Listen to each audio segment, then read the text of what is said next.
Some of our large single register turbine meters in particular, they just weren't registering the low flows, and we were losing a ton of revenue at those low flow environments, so to speak. So that's where we wanted to attack first.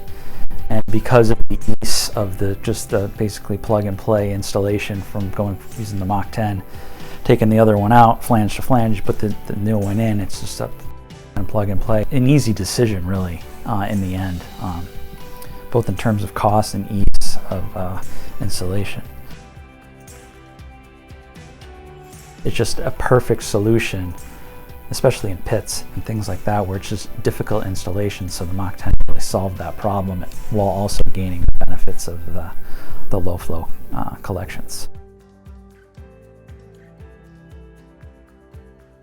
Yeah, we had one housing development that had a turbine, and then we installed the Mach 10 there, and in those locations you had a series of downstream meters that are measuring at individual locations, and a lot of times you'll measure the master meter against the aggregate total of all the meters downstream, and there's major discrepancies in those values. And when the Mach 10 went in, it actually realized the full flow of what was going into all those smaller meters, and if there's a differential, if there's a leak or something going on, or if there's a fire that occurred in that development, it's capturing all of that. So we saw that in one particular instance. We're seeing that more and more as more installations happen.